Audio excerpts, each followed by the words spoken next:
Hihihihihihihi. Eksistensi makhluk gaib diakui oleh hampir sebagian besar orang di dunia. Banyak mitos dan legenda masyarakat tentang makhluk tak kasat mata ini. Misalnya saja di Indonesia, ada sosok pocong yang selalu bertindak sesuka hati, loncat ke sana ke sini, hiraukan semua masalah yang ada di muka bumi ini. Pocong adalah hantu yang sangat umum diceritakan oleh orang-orang yang ada di Indonesia. Hantu yang berwujud manusia dengan tubuh dibungkus kain kafan dan kertas kado ini kerap muncul dan mengganggu banyak orang. Mereka suka muncul di pinggir jalan, di dekat pohon pisang, Alfamart, hingga kuburan yang memiliki banyak pohon-pohon besar. Konon, pocong muncul dari jenazah yang dikuburkan namun tali kafannya tidak dilepas. Hantu ini muncul karena kelalaian orang yang menguburkannya dan bangkit kembali untuk memberitahu jika ada kesalahan dalam pemakaman. Karena di dalam tanah kuburannya tidak dibekali alat komunikasi seperti smartphone atau HT, maka sang pocong terpaksa bergentayangan tanpa niat untuk menakuti masyarakat sekitar. Menurut kisah lain, pocong juga berasal dari mereka yang melakukan sumpah pocong.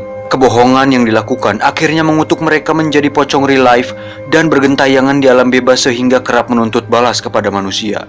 Berbeda dengan di negara barat seperti Amerika Serikat dan negara-negara lain, hantu seperti pocong dan kawan-kawan sama sekali tidak sepopuler di Indonesia. Selain karena kuburan di sana yang kebanyakan di ruang dan terbuat dari semen kokoh yang dilapisi keramik mahal, sehingga tidak memungkinkan untuk pocong bisa bangkit kembali dari tanah. Kebanyakan hantu di negara barat memakai setelan dan clothing yang rapi seperti jas atau jubah, yang membuat penampilan mereka tampak lebih elegan dan bonafit, sehingga popularitas mereka jauh di atas pocong-pocong kawakan pada umumnya. Ini menimbulkan kesenjangan sosial di antara makhluk halus seperti pocong dan Dracula.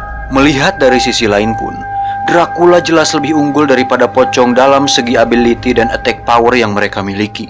Dan karena konten kali ini cukup berat, karena melibatkan sains dan ilmu psikologi di dalamnya, yang tentu saja membutuhkan daya fokus yang tinggi untuk memahaminya, makanya mari ngopi dulu dan nyalakan sebatang udud sebelum dimulai. Dan langsung saja, berikut penjelasannya. Cekicrot.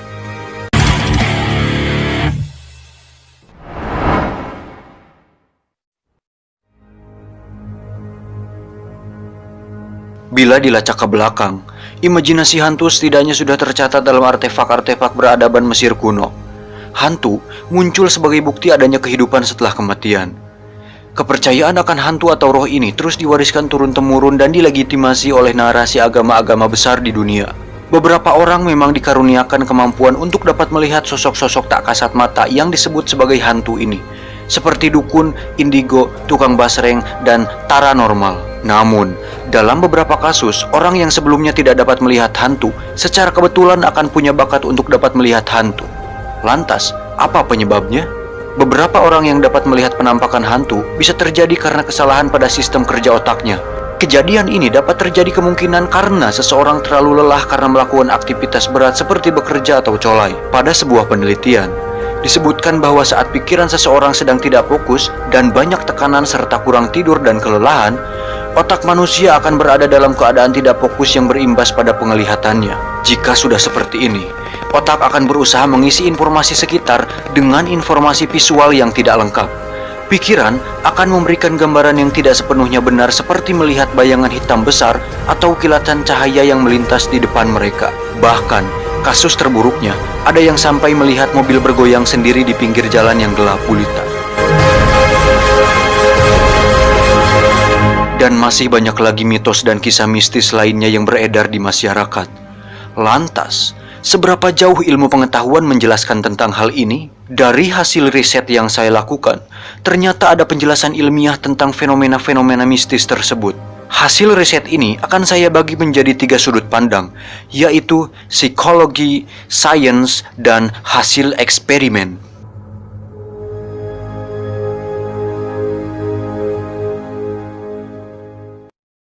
Psikologi. Secara psikologi, fenomena saat seseorang melihat hantu dapat disebut sebagai histeria massa. Histeria massa adalah sebuah fenomena penyebaran ilusi ancaman kolektif, entah nyata atau hayalan, kepada kelompok orang dalam masyarakat sebagai akibat dari rumor dan ketakutan. Dalam kata lain, ini bisa disebut sebagai sugesti secara tidak langsung akibat informasi yang didapat dari mulut ke mulut. Yang terjadi kemudian adalah perasaan seperti melihat penampakan hantu, padahal itu bisa saja terjadi karena pengaruh cara kerja otak ini. Penelitian lainnya beranggapan jika fenomena penampakan hantu ini terjadi karena sugesti berdasarkan image atau gambar terakhir yang dilihat. Misalnya, saat Anda menonton film horor, Anda pasti akan langsung merasa was-was dan ketakutan sehingga otak akan mulai menciptakan berbagai skenario atau kejadian yang belum tentu benar-benar terjadi. Atau, contoh lain, ketika Anda akan tidur siang sambil memandangi foto Mia Khalifa yang tertempel di dinding kamar. Saat bermimpi, Anda akan seolah bertemu dan melakukan pengencorotan bersama dirinya, dan itu terlihat nyata untuk Anda. Yang padahal itu hanya gambar terakhir yang Anda lihat sebelum diproyeksikan ke pikiran Anda.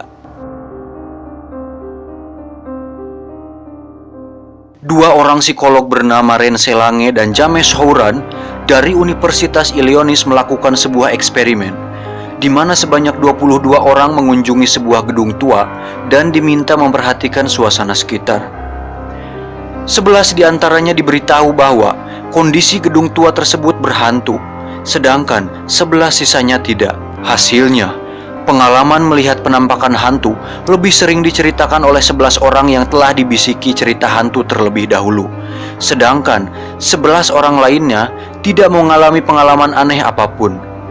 Kesimpulannya, bahwa seseorang yang diberitahu bahwa tempat yang akan ia masuki adalah tempat angker cenderung akan merasakan kehadiran hantu ketimbang mereka yang tidak diberitahu. Sugesti inilah yang kemudian umum dijumpai hampir di seluruh dunia. Cerita rakyat, legenda lokal, dan film horor membuat banyak manusia membayangkan hantu berdasarkan cerita-cerita yang pernah mereka dengar dan tonton.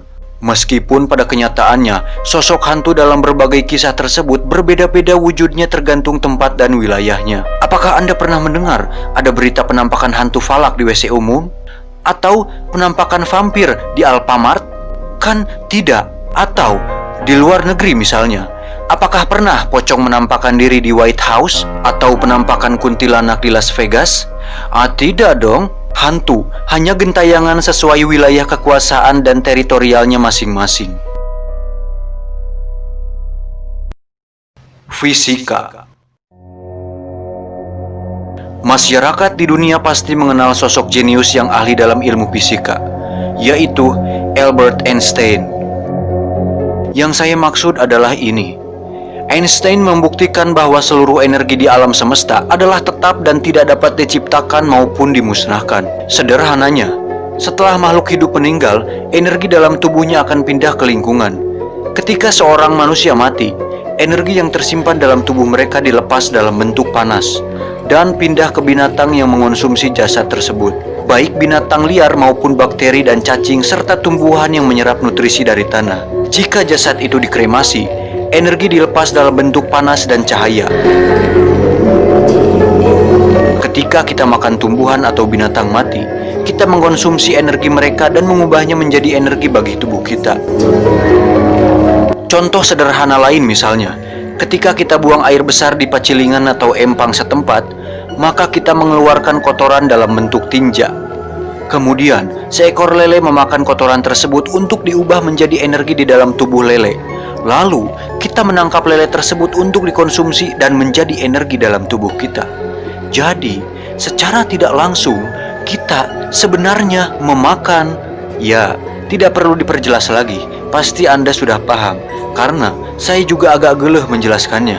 Kesimpulannya, secara sederhana, energi orang yang sudah mati tidak gentayangan atau main point blank di warnet, tapi menempel dan menjadi energi untuk organisme di sekitarnya. Itulah pandangan sains menanggapi hantu yang menjadi fenomena mistis di dunia. Lantas, apakah ada percobaan pembuktian terhadap hal tersebut? Kita masuk ke poin terakhir. Eksperimen.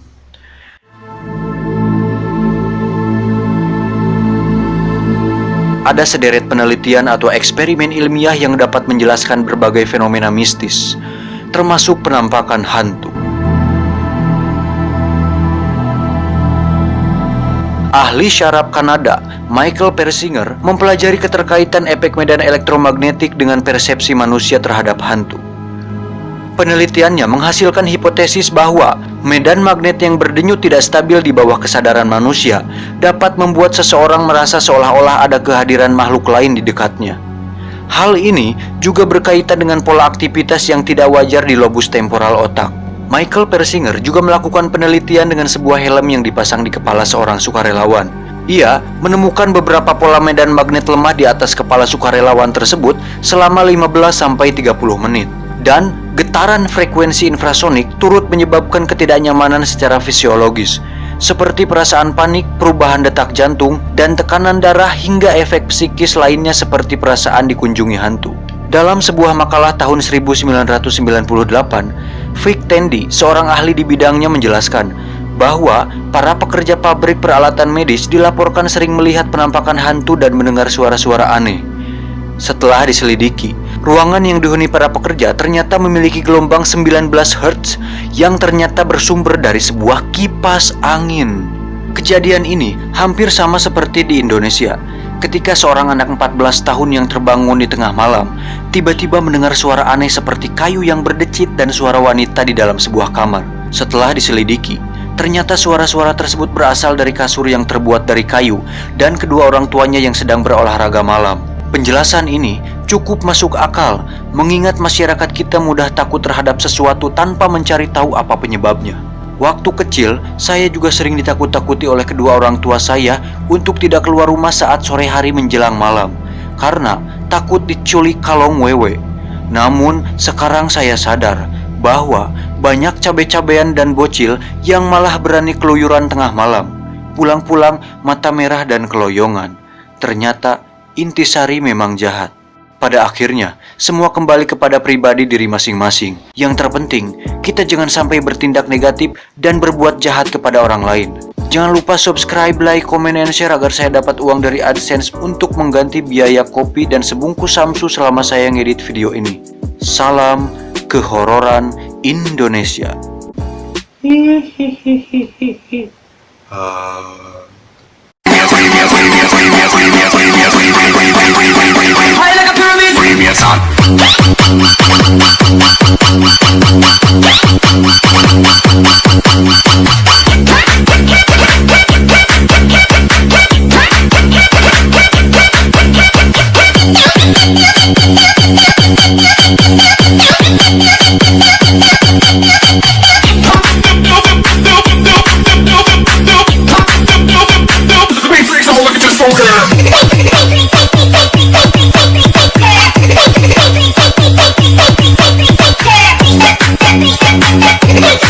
be right back.